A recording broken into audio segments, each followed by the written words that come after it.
नमस्कार दर्शक बंधु जय जगन्नाथ मु दिव्य आपण मानक स्वागत जनाऊँगी आज आउ एक नुआ भिडियो को। दर्शक बंधु ओडिशार समस्त शिक्षक शिक्षयित्री मानक पई पुणी एक खुशीर खबर आसी जाइछि। तेबे ओटीटी को नहीं एक बड़ खबरटी ओडिशार सर्वोच्च न्यायालय हाईकोर्ट तरफ आसी जाइछि। तेबे एणिकी रेगुलार पई बा नियमित पई ओटीटी बाध्यतामूलक नुहे जहाँकि ओडिशार सर्वोच्च न्यायालय ओडिशा हाईकोर्ट घोषणा करछन्ती। तेबे एही खुशीर खबरटी राज्यर हजार हजार गणशिक्षक मानक बहुत खुशी कर तेबे आसतु संपूर्ण खबरटी कौन रही पढ़ी ना।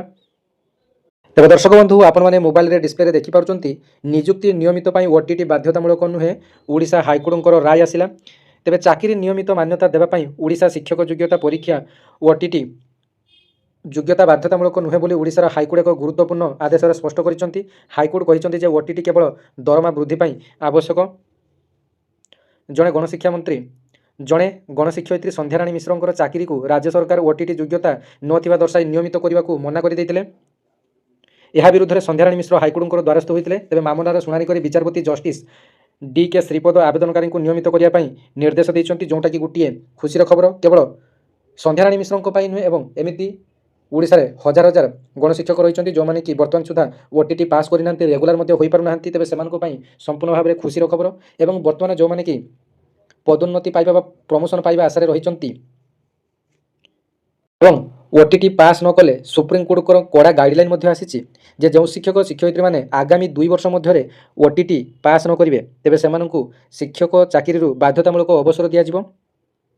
तेज निकटने ओडिशार शिक्षक शिक्षयित्री मानी एसओटीटी एग्जाम टी कंडक्ट करा जो पेपर 2 रे पास आरटी सर्वाधिक थिला एवं पेपर 1 रे पास आरटी बहुत अल्प थिला। तेज से आउ थे सुजोग रही जे से फ्रेश ओटीटी रे एप्लाई करेंगे। आपण मानक अपडेट मध्य देइतिले जेतेबेले फ्रेश ओटीटी आसिला जे जो शिक्षक शिक्षयित्री मैंने एसओटीटी रे कृतकार्य हो पारि नांती सेमाने समस्ते फ्रेश ओटीटी एप्लाई करेंगे।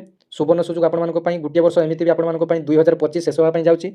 जदि 2026 रे आपण माने ओटीटी पास करू नांती तेबे आगामी तेबे सुप्रीमकोर्ट निर्देश अनुसार आपण मानकर चाकरी जदि 5 वर्ष अधिक कार्यकाल रही तेबे आपण मानक बाध्यतामूलक अवसर दिज्व एवं जदि आपण मानकर चाकरी कालटी 5 वर्ष कम रही तेबे आपण मानक बाध्यतामूलक अवसर दिज्व नहीं। तेबे अदालत दर्शाई जे नियुक्ति नियमित पई ओटीटी बाध्यतामूलक नुहे अधिकारी त्रुटि जो आवेदनकारी 8 वर्ष सेवा सुविधा न देवा असंवैधानिक जिलापाल जांच रिपोर्ट को अणदेखा करने भूल थिला।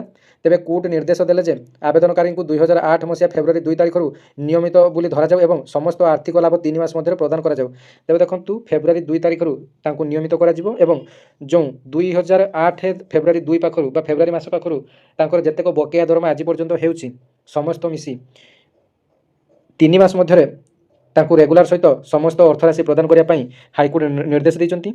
दर्शक बंधु भिडियोटी जब भल लगी इनफर्मेटिव लगी चैनल को सब्सक्राइब करने पाखे घंटी चिन्ह को दबाई ऑल नोटिफिकेशन रे सेट करदे। ओडिशा रे आसुवा प्रतिदिन एमती नुआ नुआ अपडेट पाइबा भिडियोटी गोटे लाइक करेंगे। धन्यवाद। जय जगन्नाथ।